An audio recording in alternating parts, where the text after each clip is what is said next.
welcome back to my podcast. I'm here with Justin Shell and Nifa Omondi, and we will be discussing the American Dream and the Great Gatsby.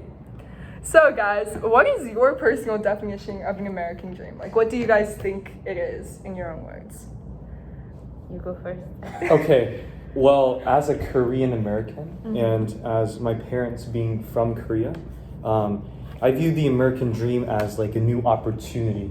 So coming to a new country, for example, like America, it's like hoping for the better and hoping to achieve in new opportunities like jobs and gaining new money and things like that. And I think it really hits home to think about the American dream. Thinking back to my grandfather. Nifa? Well, as a non-American citizen, I personally think that the American dream is just a scheme to get people to move here. So they make it seem like it's such a great place, and once you come here, everything's gonna be so easy. You're gonna find a job, you're gonna get money, and then you're gonna build a house or whatever. But really, people come here and they fail, and then they go back home. So it's just a lie to get people to come here. And yeah. So would you guys say that the American dream is a flawed idea? Like, would you say that it's not really a bright sparkling thing? Like, Yeah. I think the American dream is very dramatized and it's very like overly exaggerated through media. For example, like a lot of films made in the 90s and the early 2000s depicted, like, for example, school, like the school settings, like parties and like the school life as something being really, really good. And then they depicted like the adult life, like jobs, as being really, really happy and living the dream, as in the name of American Dream. But I think it's very highly over exaggerated, and it's really not like that when you come to America. So they don't show any of the struggles of the American dream. It's just all the happy things, but not how people got to be in that happy place. So circling back to the Great Gatsby with what you said, so we know that a lot of these characters are motivated by their American dreams. A lot of these characters' motivations literally are their American dreams. Like, Jay Gatsby is motivated by his want for wealth and the want to have Daisy.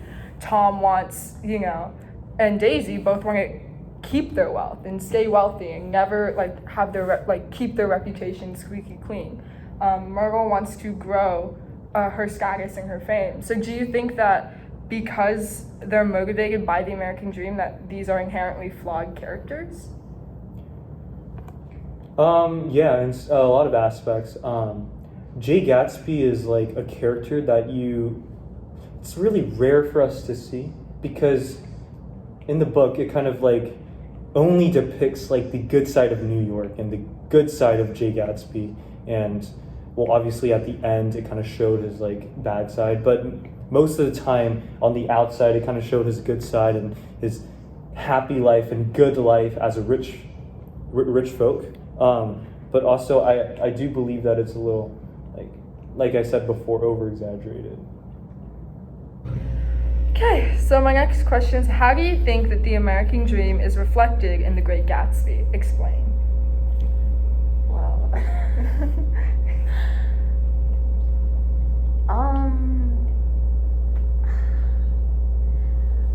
I think that Gatsby himself is kind of like the reflection of the American dream, because he saw an opportunity to create a whole new person for himself. As he got wealthier, he was able to kind of like manipulate his past into something that would be more ideal in the American society. And so he is kind of just like the dream, because he lied his way to the top.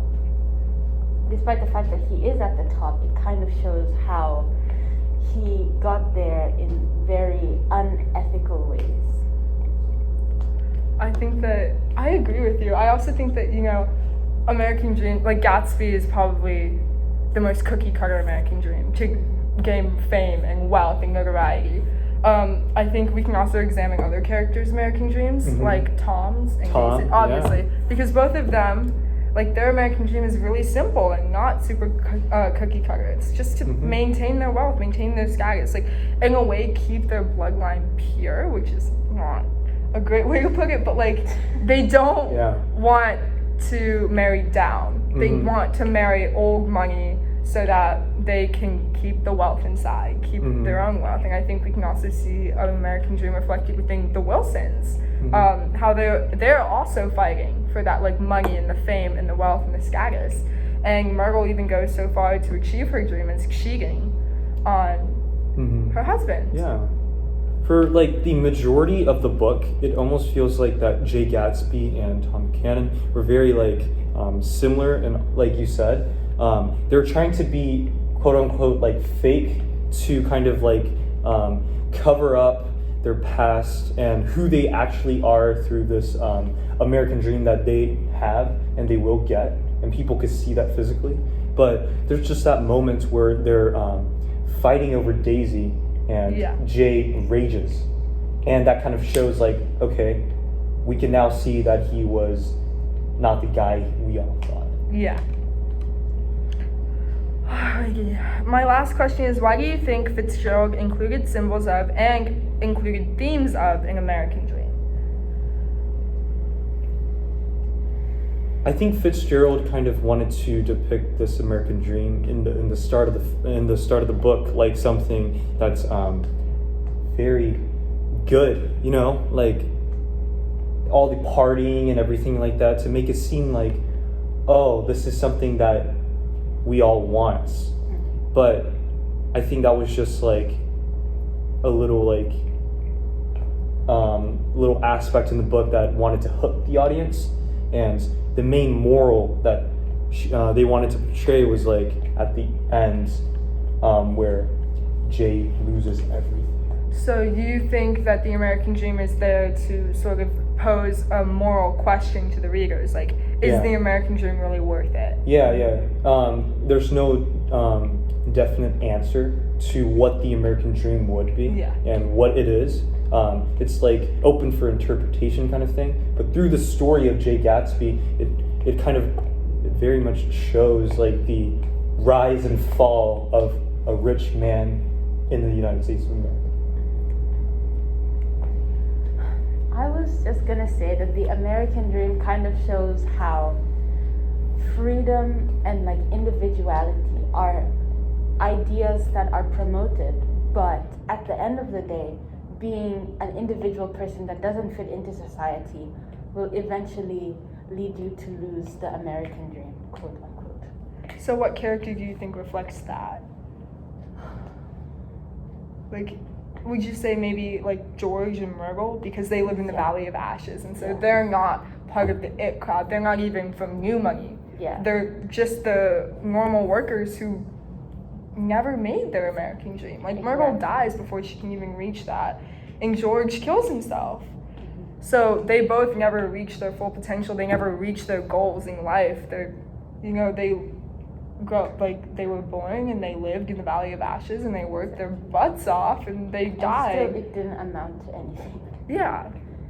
So personally, I think the American dream was included in Fitzgerald's book because the characters needed motivations, but also all of these characters are deeply flawed. None of them are perfect people. None of them are like one-dimensional. There's not just one emotion attached to it. It's just all them being flawed. They all have their flaws. You know, Daisy and Tom are reckless and careless, and they really don't care whose lives they ruin in terms, unless they like can continue their quote American dream. Gatsby is almost stalker-like in his pursuit of Daisy, who is his American dream.